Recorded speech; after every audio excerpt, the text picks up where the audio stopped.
Hola, ¿qué tal? ¿Cómo están? Bienvenidos, bienvenidas. Muchas gracias por conectarse a este seminario en Psicología del Testimonio de niños, niñas y adolescentes del Instituto Ciencia Aplicada. Mi nombre es Aurelio Coronado. Yo soy psicólogo forense, trabajo casos que involucran, eh, pues, casos complejos. Le hemos estado empezando a llamar así.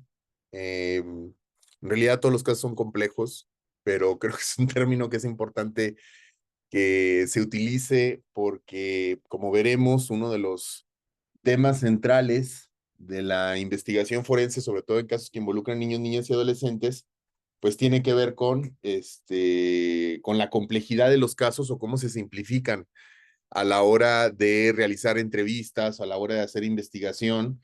En los casos que involucran niños, niñas y adolescentes, como veremos, pues tienden a desatenderse, sobre todo factores fundamentales como es la debida diligencia.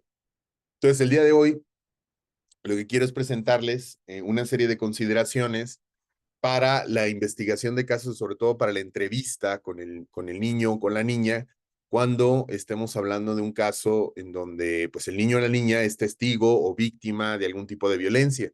Puede ser violencia familiar, puede ser explotación infantil, puede ser trata. Les hablaré como ejemplo la trata, que es uno de los temas en los que he estado involucrándome recientemente.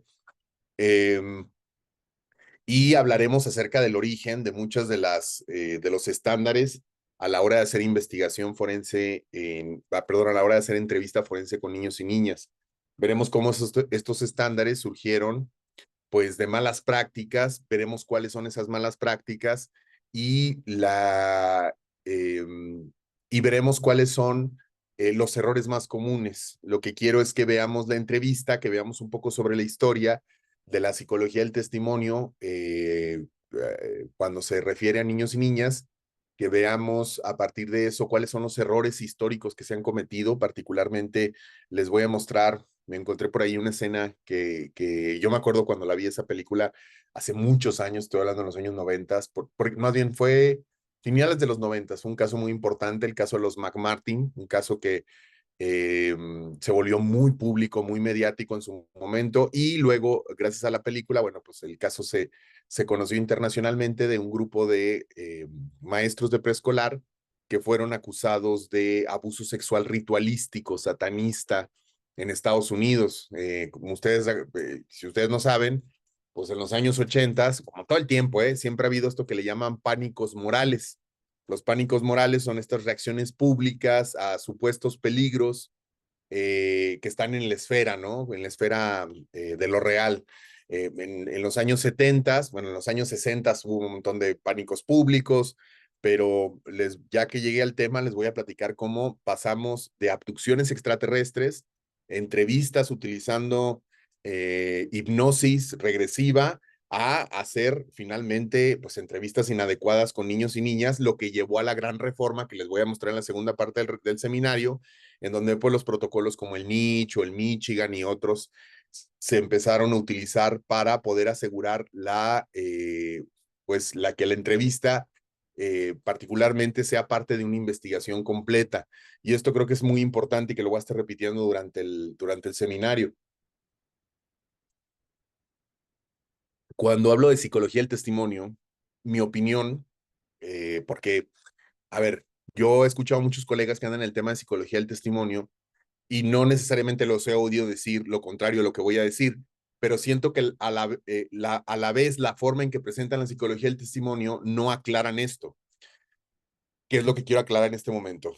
No, la técnica de psicología del testimonio no puede ser el único tipo de evaluación que haga un psicólogo. O sea, no puede un psicólogo decir, sí, señor juez, sí, señor Ministerio Público, yo voy a hacer una psicología del testimonio, voy a entrevistar al niño, lo voy a videograbar y a partir de eso voy a determinar la credibilidad, veremos los conceptos, la confiabilidad o si el testimonio tiene elementos típicos que se encuentran en otros niños que sí han sufrido abuso o tiene elementos que lo hacen dudar o lo que usted quiera. Siempre la psicología del testimonio, siempre la técnica del testimonio debe ser una de las técnicas y una de las herramientas analíticas que se utilizan dentro de una investigación completa. Es decir, aquel que hace psicología del testimonio no puede hacer psicología del testimonio si no conoce la investigación, es lo que quiero decir.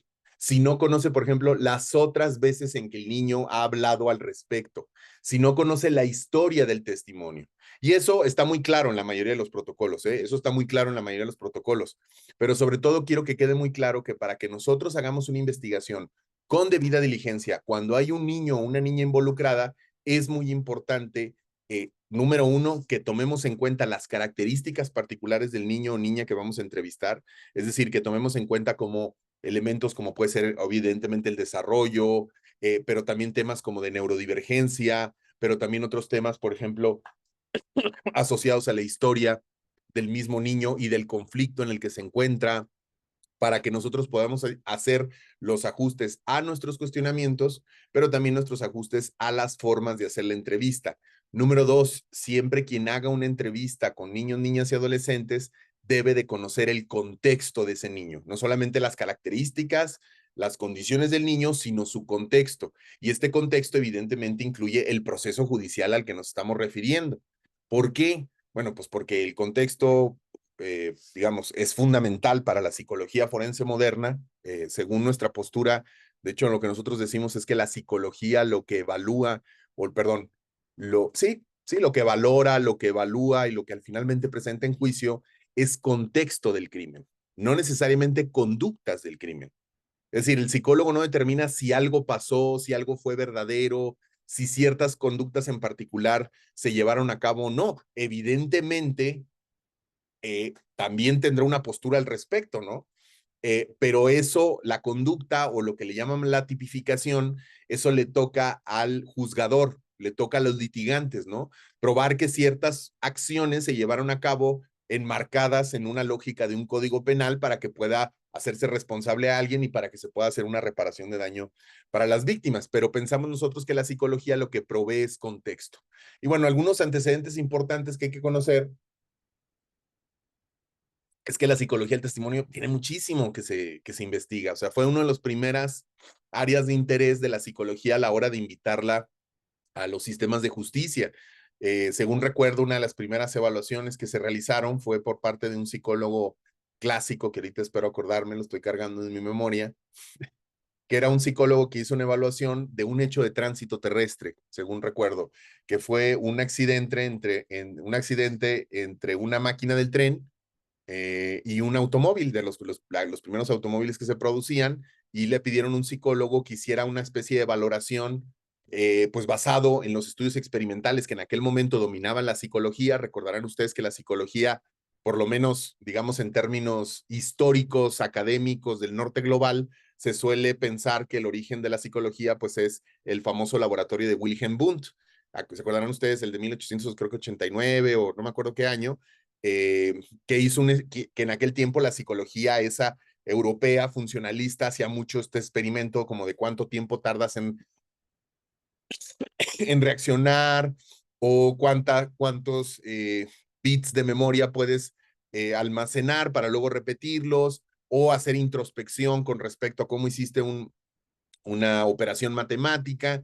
Y esa era la psicología, recuerden, de aquella época. Claro que en Rusia se estaba haciendo, ya Pavlov estaba trabajando en otras cosas muy de la mano de eso, pero los trabajos de Pavlov luego darían pie a otras formas de conceptualización en la psicología que a la fecha siguen siendo fundamentales. Thorndike, Pavlov, luego después Watson y bueno, ya los otros que le siguieron. Pero es cierto que hay que entender que, bueno, a ver, no hay que entender, ustedes lo saben, la psicología nos estamos refiriendo a un montón de formas de pensamiento y de entendimientos que tuvieron obviamente una lógica histórica. Y en aquella época, por ejemplo, se hablaba mucho del tema de, por ejemplo, esto fue en Europa, Hans Gross hablaba sobre la memoria, él era un jurista, un juez en particular, de hecho escribió un libro que se llama Psicología del Criminal, uno de los primeros textos al tema, en donde habla sobre la memoria, la exactitud y en la toma de la declaración. Y él hablaba particularmente, pues, a ver, lo que ya les voy a resumir, ¿no? Que ustedes ya saben, que es que hay que tener mucho cuidado con los testigos, ¿no? Que la memoria es falible, que las personas pueden ser influenciadas o que pueden tener motivaciones que no estamos viendo o que pueden cometer errores en la forma de recordar las cosas, ¿no? Recuerden ustedes que uno de los más grandes, eh, digamos, pues de hecho teoría o leyes que tenemos en psicología es la de la curva del olvido de Ebbinghaus, ¿no? ¿Se acordarán ustedes el trabajo de Ebbinghaus clásico de que hablaba sobre la curva del olvido, que es qué tanto la memoria se va perdiendo con el paso del tiempo y sobre todo qué tanto la memoria se puede reforzar a lo largo del tiempo con el recuerdo? Veremos que esto es muy importante. Entonces veremos que la entrevista con el niño es un momento importante porque es un momento no solamente en que la persona nos va a emitir un testimonio, sino que va a recordar un hecho. Y la forma en la que se haga la entrevista, o sea, lo voy a tratar de decir lo más simple posible, cuando estamos recordando un hecho, no estamos recordando un hecho, sino estamos repasando una memoria. ¿Me explico? Es decir, cada que lo decimos, estamos produciendo una nueva memoria que va a ser a la cual vamos a acudir la siguiente ocasión, ¿no? Si yo me acordé de algo en el 99 y te lo platiqué en 1999 y luego lo platico con mis amigos en el 2002, no estoy hablando de los hechos del 84, estoy hablando de mi memoria del 99 cuando lo platico con mis compañeros del 2004, ¿me explico? Es decir, hay elementos que se van añadiendo cada que la persona habla y recuerda, por eso con los compañeros de la universidad o algo que nos vemos cada cierto tiempo, recordamos los mismos hechos poniéndole detalles que después con el tiempo se vuelven leyendas y ya alguien que llega después de haber pasado muchos años dice, eso nunca pasó, ¿no? Y claramente eso pasa en todas las memorias, pero cuando estamos hablando de niños, hablando de violencia, pues no podemos desacreditar sus testimonios nada más porque tal vez haya algunos fallos en su memoria. Veremos cuáles son estas distinciones. Uno de los textos que a mí me pareció muy interesante me acuerdo cuando investigué sobre este tema, fue encontrarme con este concepto que en 1900 escribió Alfred Binet. ¿Se acordarán ustedes de Alfred Binet, este psicólogo que fue uno de los precursores, sin, intencionadamente, porque Alfred Binet andaba en el tema de infancias, andaba en el tema de construcción, lo que le llamaba él conductas prerequisito para que los niños pudieran aprender más, mejor, perdón, de acuerdo a sus necesidades específicas. Pero bueno, para no contarles como toda la historia, básicamente Binet es el que hizo uno de los primeros pruebas de inteligencia. Y él, como parte, según recuerdo de su tesis doctoral, escribió, de hecho, un texto sobre la sugestibilidad de niños en el juicio. Y básicamente lo que decía era que los niños por su edad, pues por la condición social en la que se encontraban, ¿a qué me refiero con la condición social? Pues a que ellos ¿cómo decirlos? Restringidos por sus cuidadores, es decir, dependen completamente de sus cuidadores. Entonces los cuidadores tienen alta influencia sobre ellos, ¿no? Lo que les digan, pues los niños lo van a asimilar como parte de la realidad hasta cierta edad. Ya más adelante hablaremos sobre la adquisición del lenguaje y la memoria, que es muy importante reconocerlo porque al final del día hay un elemento social en la reproducción del testimonio y es muy importante entenderlo porque es la variable que tenemos que cuidar los propios psicólogos. Es decir, la mayoría de lo que tenemos que saber, creo que esto nos va a servir mucho de aquí en adelante, la mayoría de lo que usted tiene que saber sobre psicología del testimonio, niños y niñas, no tanto es cómo hacerlo bien, que obviamente llegaremos a eso, sino evitar hacer las cosas mal. ¿Me explico? Es decir, la psicología forense es mucho de evitar cometer los errores del pasado y arriba de esos, de evitar estos errores, bueno, pues tener una mejor o una buena práctica, porque como veremos a la hora de hacer entrevistas, pues hay muchas suposiciones, sobre todo relacionadas con el tema del desarrollo. Luego en Alemania, por allá en los años 50, un caso llegó a la Suprema Corte de Justicia de la Nación, bueno, lo que se le llama ya la Corte Suprema, en donde se discutía la posibilidad de que la defensa presentara un análisis psicológico o una evaluación psicológica de un niño que había testificado que había sido víctima de abuso sexual. Entonces, mire, me parece interesante esta discusión legal que se tuvo en aquel momento porque me parece como el inicio de lo que ahora vamos a ver como psicología del testimonio en niños, niñas y adolescentes. ¿Cuál es la discusión de lo que usted está leyendo aquí? Pues básicamente el tribunal lo que está diciendo es, bueno, pero ¿qué va a hacer un psicólogo a la hora de evaluar a un niño que, o sea, que no pueda ser el juzgado? Porque recuerden, bueno, aquí estamos hablando de un sistema acusatorio adversarial en donde a los niños se les interrogaba en frente a otros adultos. O sea, estas medidas que tenemos ahora de que los niños se les entreviste de cierta forma, en donde se eviten ciertas expresiones que no se cumplen, quiero decirlo. O sea, que al final del día a los niños no se les explica qué está pasando. Piense usted, creo que esta variable, creo que este punto a mí me interesa mucho. Piense usted cuántas veces realmente le explicamos a los niños y niñas qué es lo que está pasando en términos legales. Si los adultos no lo entendemos muchas de las veces, si los adultos cuando llegan a entrevistarnos o vamos a una audiencia judicial, nadie nos explica y no sabemos bien qué está pasando y tenemos que fingir que entendemos porque pues estamos nerviosos. Ahora imagínese usted un niño o una niña que claramente no nada más tiene que fingir, sino que nadie le explica.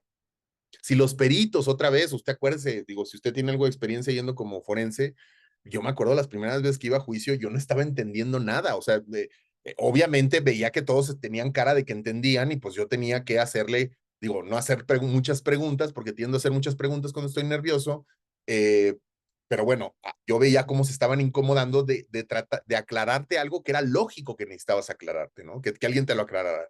Entonces, imagínense usted niños y niñas participando en el sistema de justicia, pues obviamente muchas de las veces el sistema no toma en cuenta sus derechos. Entonces era, siéntese aquí, le vamos a preguntar del abuso que vivió, ¿no?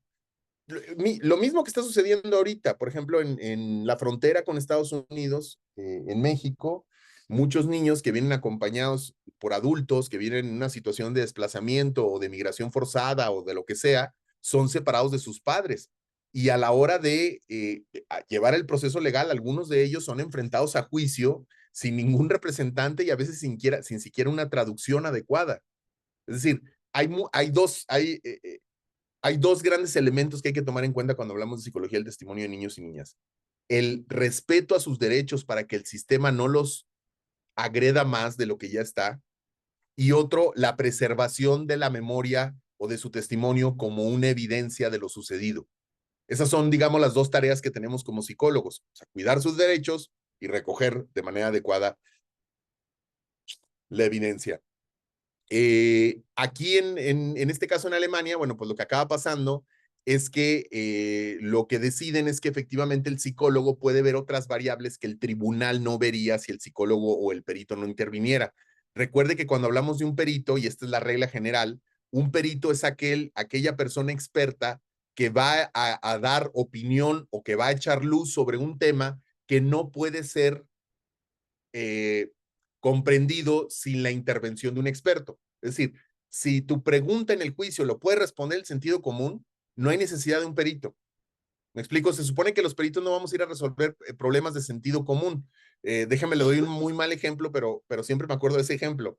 Me acuerdo que alguna vez me tocó ir creo que fue en el norte del país, en alguna fiscalía de aquí de México, que me acuerdo que tenían a una trabajadora social haciendo decía ella, una evaluación, perdón, estaba haciendo una investigación, perdón, de los vecinos de una persona que había sido acusada de robarse un celular y le iba a ir a preguntar a todos los vecinos si esta persona era buena persona, era una persona honorable, si sería capaz o no capaz de robar. Y pues yo le decía, oiga, estamos gastando un dineral, le digo, en que usted vaya y haga todo eso, le digo, por un robo de un celular, que aparte, y esto es importante, ese robo de celular fue de ocasión. Es decir, alguien se le olvidó en un lugar y esa persona lo agarró y se lo robó, pues. Y como ustedes saben, una de las formas más comunes en que alguien comete un crimen o un delito o una falta, como podría ser llevarse un celular que no es suyo, es por oportunidad. O sea, no tiene que ver el carácter de la persona, sino muchas veces el momento en el que se encuentra. Es decir, personas muy buenas pueden cometer crímenes, ¿no?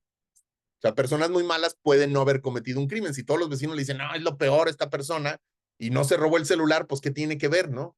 Pero un poco a lo que voy, ese es el problema del sentido común. El científico, cuando participamos, lo que vamos a ir a ver, lo que vamos a llevar es una visión o una perspectiva adicional, digamos, a la que cualquier persona puede ver con respecto a eso.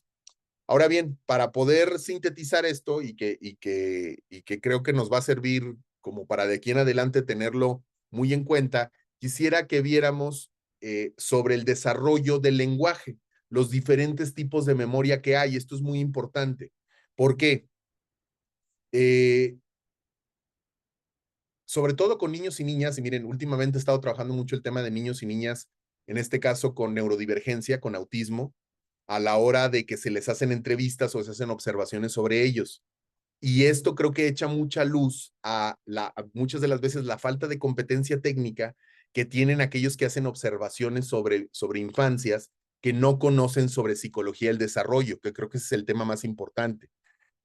Muchas de las veces tienen capacitación clínica, lo cual está muy bien, pero no hay que olvidarnos que lo clínico implica una visión muchas de las veces biomédica, psicopatológica, que tiene que ver con la búsqueda de signos y síntomas, y la psicología del desarrollo, como la psicología social y otras tantas, son formaciones teóricas y empíricas distintas. Es decir, o sea, para mí es inconcebible que hablemos de niños y niñas si no hablamos de la categoría desarrollo, pues.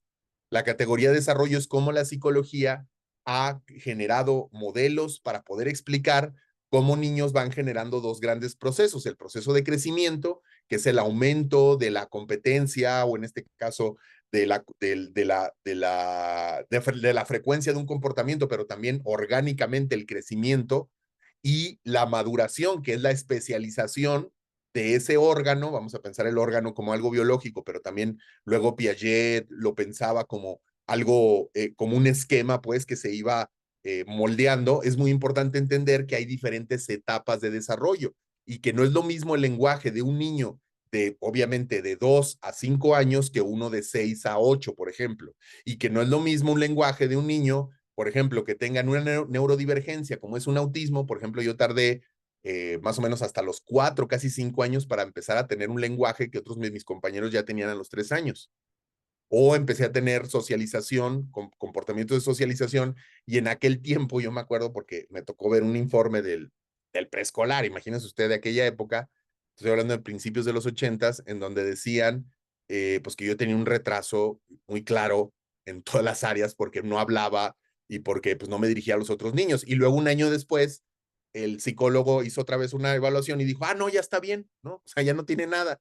¿Y qué era lo que yo tenía? Pues tenía autismo, tenía un problema del desarrollo, pero que es un problema que de manera clínica es vista como un síntoma o un signo de un trastorno, y desde el punto de vista de desarrollo lo que estamos es viendo es empezar a entender qué etapa de desarrollo el niño se encuentra. En concreto, esto tiene mucho que ver para ver qué tipo de preguntas le podemos hacer a un niño. Por ejemplo, un niño, preguntarle cuándo, cuando tiene 3 o 4 años, es una pregunta demasiado compleja, porque a veces no sabe necesariamente la secuencia de los días, o qué fue ayer, o qué es después, ¿no? ¿Por qué? Porque el lenguaje estructura la memoria. Esto es muy importante. Muchas de las veces las teorías clásicas de la memoria, sobre todo las de principios del siglo pasado, pensaban que la memoria era solamente la reproducción como literal del recuerdo, ¿no? Entonces uno lo que veía era el recuerdo como si fuera una pantalla de televisión, y lo que uno hacía era una narración de esa proyección, ¿no? Gilbert Ryle, allá en los años 50, publicó un texto donde hablaba sobre cómo el lenguaje, sobre todo en inglés y en español, tiende a hablar de la memoria como si fuera un evento visual. Y entonces incluso nosotros le decimos, cierra los ojos, ¿puedes ver tu casa? No, pues no, cuando cierra los ojos no vas a ver nada, ¿no? O sea, si usted dice, me quiero acordar de mi perrito, y cierra los ojos y se acuerda de su perrito, no es una imagen la que va a ver, pero el lenguaje nos hace pensar que sí, y el lenguaje construye una narrativa que al final del día condiciona nuestra experiencia. Para Vygotsky, por ejemplo, la memoria era un proceso mediante el cual el sistema nervioso, el individuo y su experiencia se enfrentaban a contextos similares y tenían ciertas propensiones conductuales debido a esta experiencia. Incluso él utilizaba una analogía que a mí me pareció muy interesante leerla, que era que él pensaba la memoria, el organismo, como una hoja, y la experiencia como el doblez de esa hoja. Y cuando termina la experiencia, la hoja regresa a su forma original, y si se fijan queda una línea que a la siguiente vez que tenga una condición similar, la hoja se va a doblar por el mismo lado de donde fue doblada la primera vez, ¿no? Que es una metáfora, obviamente, pero es una forma de entender por qué los organismos tendemos a volver a reaccionar de la misma manera. Y esa forma de conceptualizar la memoria creo que nos sirve mucho para lo forense. Cada que estamos enfrente de un niño, una niña o un adulto escuchando su entrevista, lo que estamos haciendo es que el adulto se está tratando, o perdón, el sujeto, vamos a llamarlo en este momento de esa forma, se está poniendo de nuevo en ese contexto. Entonces, por eso es un evento sensible, al cual no debemos estar interrogando, bombardeando con preguntas, o poniéndolo, o incluso poniéndolo en una situación incómoda. porque al final del día, pues como dice la famosa frase de la sabiduría popular, recordar es vivir. Efectivamente, recordar es vivir. Dice Rubén Fernández, hace tiempo vi un paciente que era sordo, donde su lenguaje, lengua de señas, no solo atravesaba un abuso sexual, sino el infantilismo de sus padres por su incapacidad, yo lo he visto también, de hablar, y es traducir, interpretar tanto su lenguaje y el lenguaje de su abuso. También tengo una duda, el autor que llamó Binet, ¿cuál es su nombre completo? Se llama Alfred, ahorita se los pongo,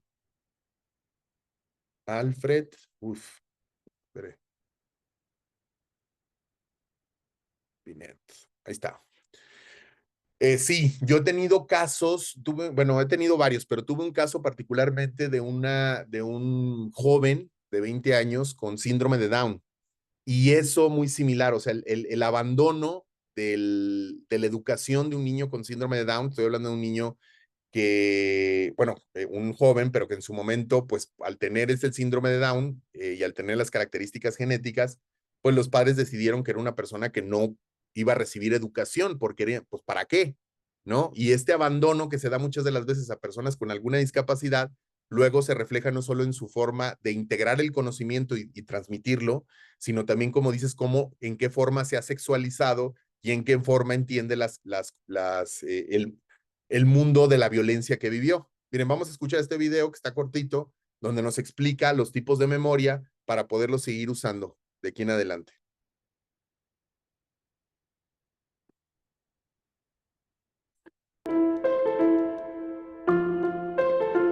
Sé que has estado muchos años investigando sobre los procesos de aprendizaje en las personas a través del estudio del cerebro. ¿Crees que se ha avanzado mucho en este campo en los últimos años? La psicología cognitiva nace como disciplina formal en los años 60, es decir, que no tiene ni un siglo de andadura. Sin embargo, como todas las ciencias, ambas han avanzado a un ritmo exponencial, y eso hace que lo que hemos descubierto en las últimas décadas es más de todo lo que sabíamos en toda la historia de la humanidad sobre cómo nuestro cerebro obtiene, manipula, almacena y utiliza la información. Por algún motivo que desconozco, no se ha transferido, no ha llegado a aquellos que mayor provecho le pueden sacar, ¿no? Estudiantes, docentes, gestores educativos. La comunidad educativa, ¿no?, que es quien le podría sacar mayor provecho. Y como profesora de infantil, te voy a hacer una pregunta concreta, y es si podemos aplicar alguna de estas técnicas o estrategias en las primeras edades, ¿no?, en las primeras etapas educativas. Todos sabemos que entre los 0 y los 3 años apenas recordamos nada, ¿no?, de nuestra vida. Las estructuras cerebrales que permiten la memoria episódica, autobiográfica, están en desarrollo. Pero en esas edades sí que estamos aprendiendo muchísimas cosas. Estamos aprendiendo, una de las cosas más importantes es el lenguaje. Y el lenguaje incluye, digamos, estaría incluido en la memoria semántica, ¿no? En la memoria semántica está, pues, todos nuestros conceptos, nuestras ideas y las palabras con las que nos referimos a ellos. De manera que ya en estas edades es importantísimo, ¿no?, el exponerse a un lenguaje rico, a un lenguaje que tenga un vocabulario que vaya más allá de lo cotidiano, con estructuras gramaticales también de cierta riqueza. Sabemos por algunos estudios, uno de ellos muy conocido, que a los 3 años de edad ya hay grandes diferencias en el vocabulario que dominan los niños y niñas en función de su posición socioeconómica, especialmente socio. El nivel educativo de las familias es muy determinante, ¿no?, en que ya a los 3 años de edad haya tales diferencias. Cuanto más sabemos sobre algo, ¿no?, más fácilmente nos resulta aprender. Por lo tanto, tenemos ya niños a los 3 años que tienen no solo diferencias de dónde parten, sino de su capacidad para aprender ya desde ese momento. Todo lo que hagamos, por lo tanto, desde la escuela para enriquecer, ¿no?, el vocabulario de los niños y niñas, de que tengan, ¿no?, modelos, ¿no?, lingüísticos, pues que vayan más allá de simplemente los que encuentran de manera cotidiana. Todo eso va a ser muy enriquecedor para ellos. Va a ser también beneficioso que ellos se impliquen, ¿no?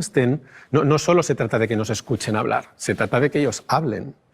Y también son importantes cuestiones como usar las historias. Las historias es fascinante, tienen un lugar preferencial en nuestra mente, en nuestra memoria. Las historias a los humanos nos fascinan y además las recordamos con bastante facilidad. A lo largo, ¿no?, de la historia de la humanidad, las historias nos han acompañado. Nuestros antepasados, ¿no?, podemos imaginarlos sentados alrededor del fuego compartiendo historias que servían ¿para qué? Para aprender sobre el vocabulario que aparece en ellas, sobre los conceptos, las ideas que aparecen en ellas. Y esto sabemos que es así con los niños pequeños, es decir, el leerles historias, leerles cuentos, es una práctica que desde la ciencia está muy respaldada y además, y no solo eso, en la línea que te comentaba de que no solo sean espectadores, lo que sabemos que es aún mejor es lo que se llama la lectura compartida. La lectura compartida significa que mientras les estamos leyendo la historia, les vamos haciendo participar de la historia, preguntándoles a ellos sobre ¿y qué crees que va a pasar? ¿Y qué te parece lo que ha pasado? O si la historia tiene dibujos, enseñarles los dibujos, ¿no? Y que relacionen esos dibujos con la historia que están leyendo. Incluso que de alguna manera vean que aquella historia está surgiendo de esas marcas que hay en el papel, ¿no?, que para ellos todavía no les dicen mucho más, ¿no?, que eso. Al final, las mismas cuestiones que tienen que ver con cómo aprendemos a lo largo de la vida, es decir, interactuando con el objeto de aprendizaje, implicándonos cognitivamente, tratando de dar significado a lo que aprendemos, usándolo, evocándolo y teniendo la oportunidad de practicarlo, va a ser igual, ¿no?, de beneficioso para niños, ya no de 0 a 3, sino de 3 a 12 también, ¿no? Bien.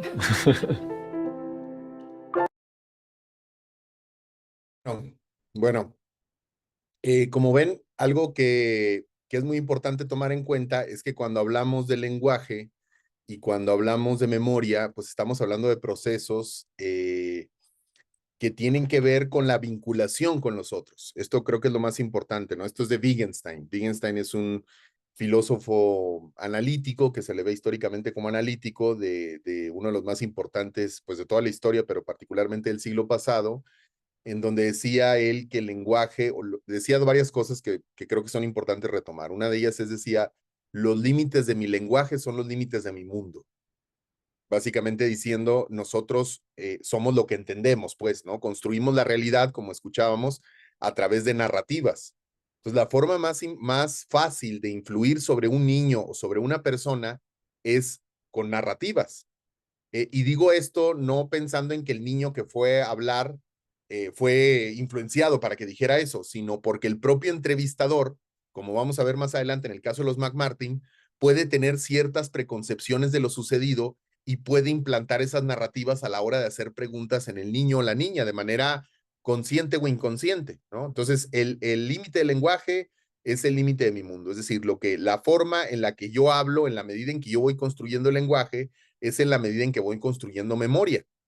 Por eso es muy diferente la memoria de un niño de cuando tiene 6, es decir, un niño de 6 años que trata de recordar algo que tiene 3, pues va a ser muy difícil, pues realmente la memoria se empieza a construir, a almacenar de forma narrativa, no de forma descriptiva, es decir, no recordamos los objetos con el detalle. Es cierto que ahora, por ejemplo, pensando en la memoria visual, hay quienes proponen que, por ejemplo, las personas autistas, algunas, podemos tener memoria visual. Yo siempre he pensado que tengo algo de memoria visual, pero honestamente siento que más bien tengo una memoria conceptual. Una de las autoras que pueden leer sobre esto se llama Temple Grandin. Ahorita les voy poniendo los nombres en el chat porque para quien les interesa.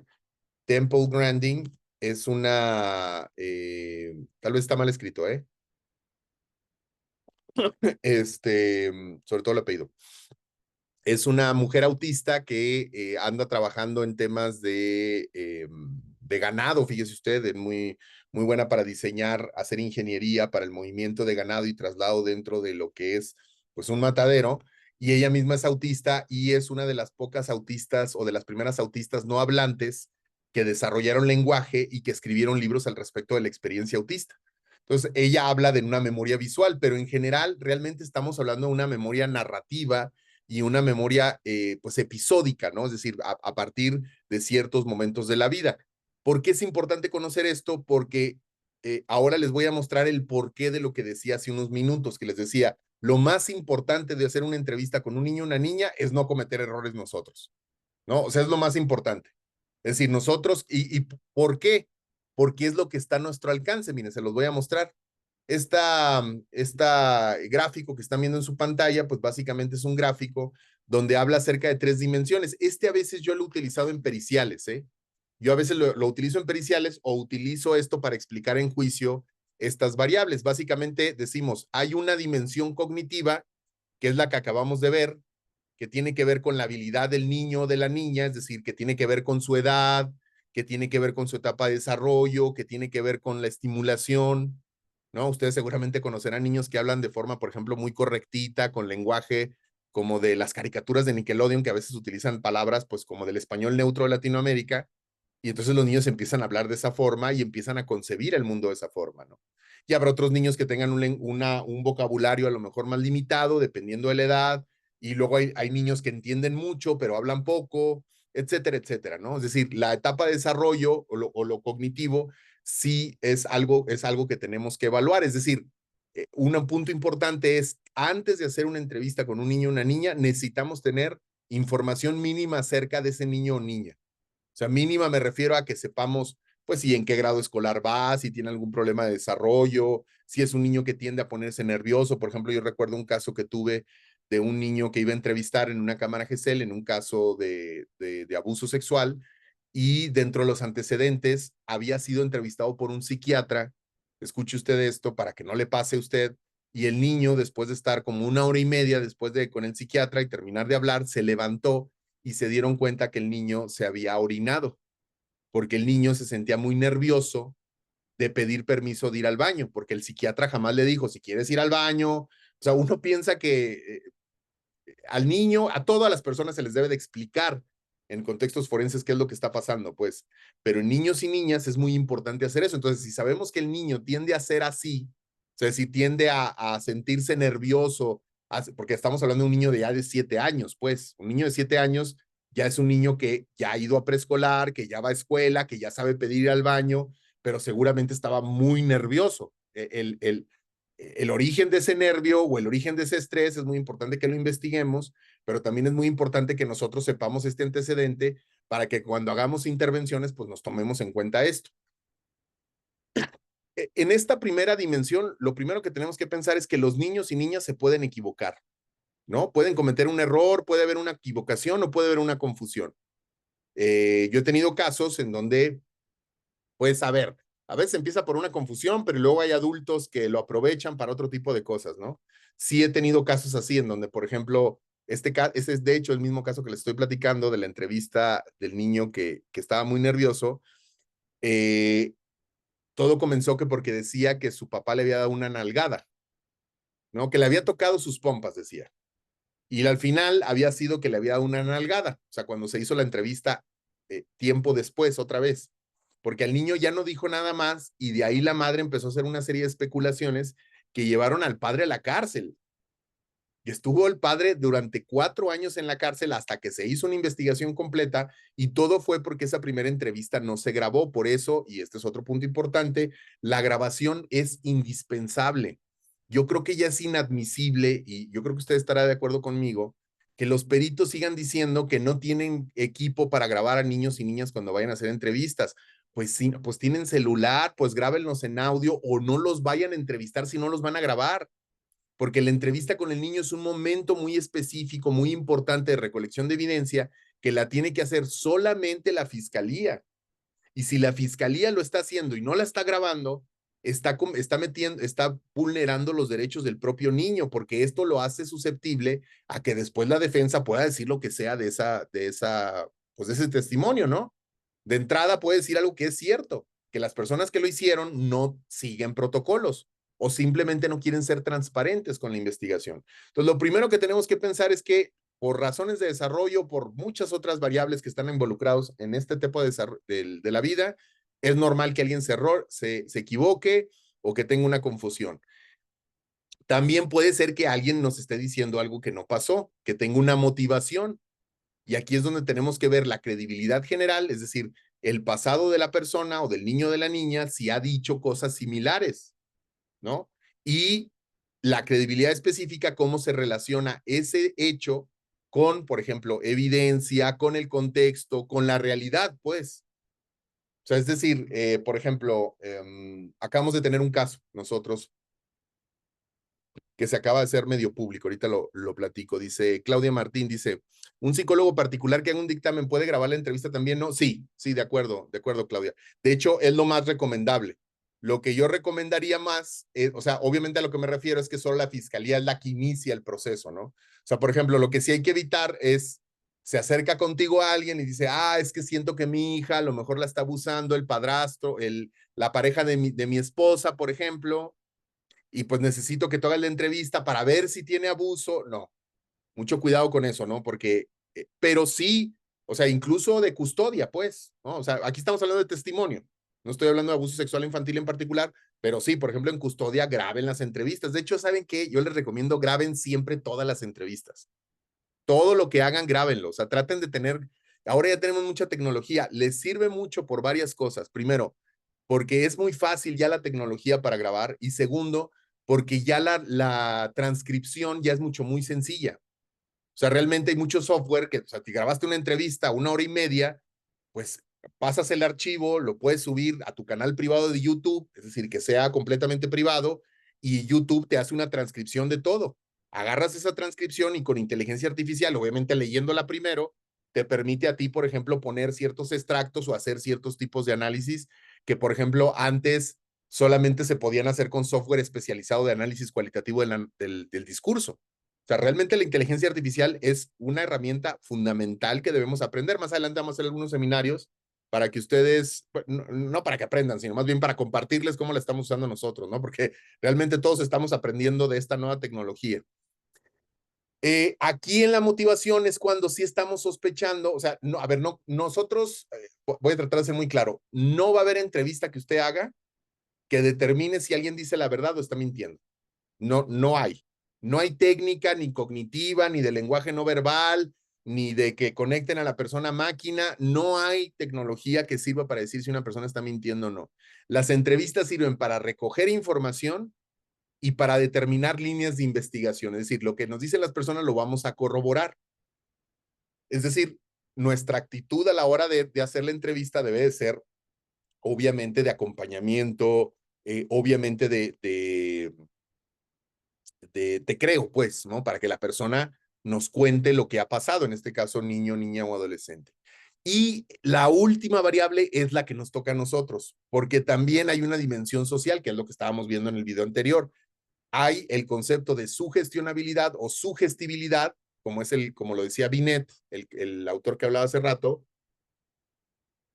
que tiene que ver con la propia persona. Por ejemplo, niños y niñas son muy sugestionables. Niños y niñas son muy sugestionables por la edad, por la memoria que están construyendo, pero sobre todo yo diría por el aspecto del adultocentrismo en el que vivimos.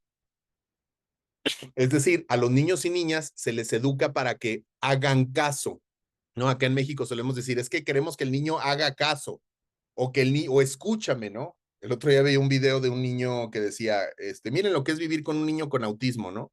Y entonces el papá le está gritando al niño, ¿no? Creo que el niño se llamaba Kevin, ¿no? Kevin, Kevin, Kevin, estaba gritando su nombre y el niño estaba viendo la televisión y no lo voltea a ver en ningún momento. Kevin, Kevin, Kevin. Y dicen, ¿cómo ven el niño autista que no voltea?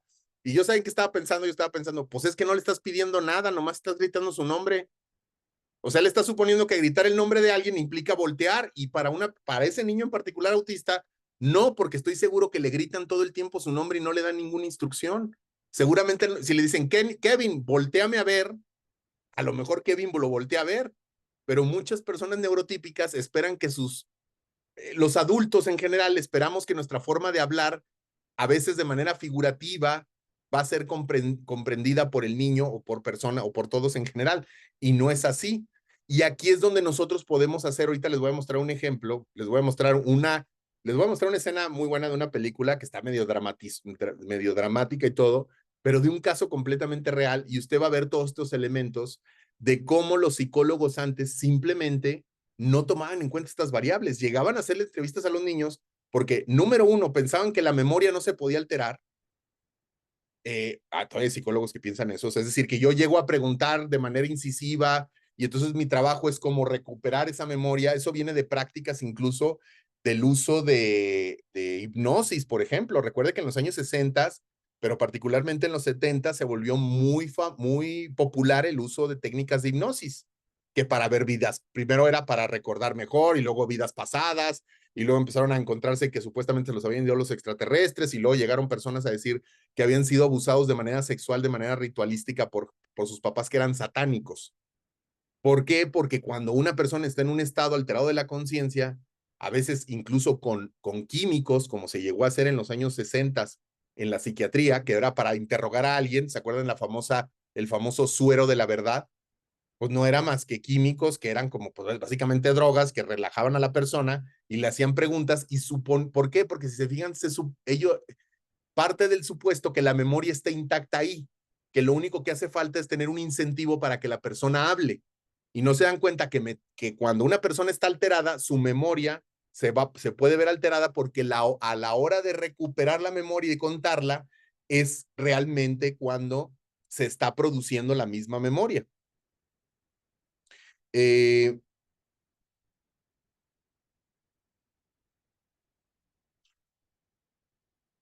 ¿Qué es lo que podemos sacar de la entrevista? Bueno, este es el tipo de análisis que puedo hacer o que normalmente hacemos de las entrevistas. Número uno, las entrevistas nos ayudan a tener contexto del niño o de la niña.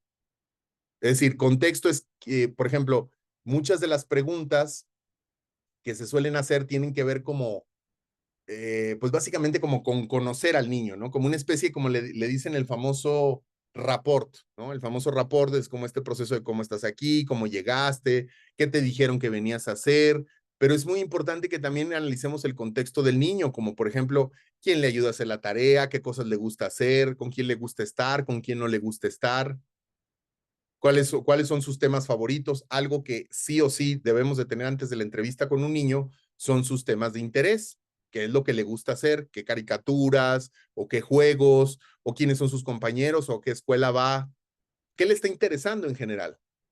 Y cuando estemos entrevistando, el niño también nos está contando su contexto. Les doy ejemplos. Caso, un adolescente en este caso, fue un caso que tenían 17 años. Son adolescentes que fueron abusados sexualmente por una persona dentro de su comunidad. Es una comunidad a las afueras de Aguascalientes, se llama, eh, créalo o no, se llama Ciudad Gótica la comunidad. Es un asentamiento, y usted lo puede buscar, Aguascalientes Ciudad Gótica. Es un lugar que pusieron gente que se puso de manera irregular y a la hora de nombrarlo decidieron ponerle Ciudad Gótica. Y es un lugar pues donde hay mucha pobreza, mucha marginación, son personas que han sido desplazadas por el propio sistema y acaban pues obviamente asentándose en tierras que alguna persona pues acapara, etcétera, etcétera, ¿no? Y lo que sucedía es que esta persona lo que hacía era ofrecerles dinero, juguetes, DVDs en aquel tiempo, a cambio de abusarlos sexualmente. Entonces a veces los niños iban a la propia casa, pues, a pedir, a decir, bueno, pues nos da dinero y pues no sé, te dejo que me agarres el pene o te agarro el pene o te veo mientras te masturbas, ese tipo de cosas, ¿no? Y entonces es muy importante entender el contexto en el que vivían esos adolescentes. A la hora de su narrativa, muchos de ellos se sienten muy culpables y hay como un estigma de homosexualidad también ahí muy metido. Son jóvenes, adolescentes que para cuando yo los estoy entrevistando a los 17 años ya están casados y con hijos. O sea, ya se casaron y con hijos porque de inmediato a los 16, 17 se casaron, tuvieron hijos, porque es más o menos esperable en el contexto en el que viven, pero también por un tema de machismo, por un tema de tratar de que su imagen y su identidad era muy evidente en las entrevistas. Entonces, las entrevistas nos sirven mucho para entender el contexto de las personas. Otro contexto, por ejemplo, me acuerdo de un adolescente que también fue abusado sexualmente, que tenía el retraso intelectual, tenía una discapacidad intelectual, perdón, y la que lo abusa también tenía discapacidad intelectual, pero él tenía 60 años y él tenía 16. Y entonces era un contexto similar al que nos cuenta el compañero. No se les educaba sexualmente, prácticamente porque tenían ellos esta discapacidad, se les desatendía, no había violencia de por medio. Claro que es inadecuado que una persona de 60 tenga relaciones sexuales con una de 16, pero son dos personas, ambas personas no sabían leer y escribir, ambas personas tenían una discapacidad intelectual bastante profunda y ambas personas vivían en negligencia. Y a la persona de 60 la metieron a la cárcel, aún así que el sistema no debería estar procesando a personas con ese tipo de discapacidad. Ese contexto es muy importante para la entrevista, o sea, yo lo entrevisto a él, pero ese contexto es importante que yo lo obtenga tanto de su narrativa como de la investigación en sí. Lo que va a lo que le llamamos análisis del testimonio es esto, aspectos cognitivos de la declaración. Los aspectos cognitivos es lo que ya estuvimos hablando. Por lo regular se evalúan tres elementos fundamentales. Número uno, lo que le llaman la credibilidad del testimonio. A veces, en algunas ocasiones, los fiscales piden la credibilidad y la credibilidad, ustedes podrán encontrar literatura al respecto. ¿Qué es la credibilidad? Es un análisis del contenido del testimonio. Y es un análisis de estándares. Explico. Hay estudios que usted se los vamos a mandar junto con su constancia.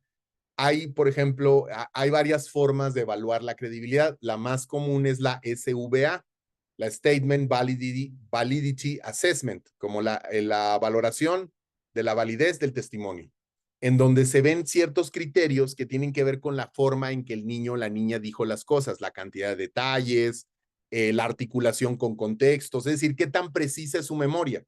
Eh, eh, Como para no pasarnos tanto tiempo en esto, porque la idea es que veamos las cosas de manera más general y alcancemos a ver todo, piense usted el análisis de la credibilidad como la comparación empírica de testimonios que sabemos fueron verdaderos de niños. En términos experimentales, en Alemania empezaron a hacer muchos experimentos, es decir, niños que sabemos están recordando hechos que son verdaderos porque son corroborados con el testimonio, lo dicen de diferente manera de niños que están tratando de inventar algo. Es decir, inventar y recordar suelen tener diferencias. Esas diferencias son empíricas. ¿A qué me refiero con empíricas? Que son típicas. Eso no quiere decir que una persona, a veces cuando no dé detalles, esté mintiendo. Eso quiere decir que no está dando detalles, ¿me explico? Entonces, nuestro análisis es, cuando hagamos análisis de credibilidad, lo que estamos diciendo es que no se presentaron estos elementos que son típicos en la literatura de cuando una persona está recordando. Y esto obviamente tiene que ver mucho con la etapa de desarrollo, etcétera, etcétera. Entonces, la credibilidad es el análisis del contenido mismo. Y luego hay otro concepto que tiene que ver con los aspectos cognitivos, que tiene que ver con la confiabilidad. La confiabilidad es no lo que dice el niño, sino cuáles son las variables alrededor de lo que dice el niño. Y la variable número uno que hay que valorar es la propia entrevista. Es decir, la propia entrevista puede afectar cómo el niño dice las cosas o no. Si un entrevistador no está capacitado, si el entrevistador hizo preguntas recurrentes, si el entrevistador no tomó en cuenta la edad del niño, pues entonces, aunque el niño haya dicho lo que haya dicho, la confiabilidad está comprometida porque cuenta tanto la evidencia que se encuentra en la escena del crimen como que el que la recoge tenga guantes, ¿me explico? Es decir, el procedimiento de cómo se recoge el testimonio es también objeto de análisis de nuestra psicología del testimonio. Entonces, la confiabilidad es cómo se recoge el testimonio, la credibilidad es el análisis del testimonio en sí, y obviamente aquí hay un montón de variables alrededor. Por ejemplo, de la credibilidad, pues cuántas veces ha repetido el testimonio. De la credibilidad es cuánto tiempo ha pasado entre los hechos y el momento en que estamos escuchando la memoria, ¿no? Si es algo que pasó hace 6 meses, si algo que pasó hace 2 años, o está diciendo el niño algo que ni siquiera se acuerda cuándo pasó. Otra variable de la confiabilidad es, por ejemplo, algo que se investiga mucho es a quién se lo dijo por primera vez. ¿Quiénes fueron las personas que que impulsaron al niño a poner la denuncia? Y esos serían los aspectos cognitivos, y hay muchas investigaciones al respecto, y un poco lo que les decía al principio de la sesión es que muchas de las veces los psicólogos nada más se centran en esta y no toman en cuenta a los demás. Número 3, indicadores psicosociales. Por ejemplo, aquí yo lo que veo es cómo el mismo testimonio del niño nos habla de una realidad social que tiene que ver con el contexto. Por ejemplo, los niños que son víctimas de trata, muchas de las veces, como cualquier víctima de trata, no sabe que fue víctima de trata. O sea, el niño piensa que, por ejemplo, un caso que llevamos recientemente que consulté en el norte, en Baja California, en La Paz, era una niña, una adolescente que su madre la deja con su padrastro porque se va a trabajar a otra parte del país, ¿no? Creo que al Estado de México, y los deja a los dos en La Paz. Y el padre o la pareja de la madre empieza a explotar sexualmente a la niña.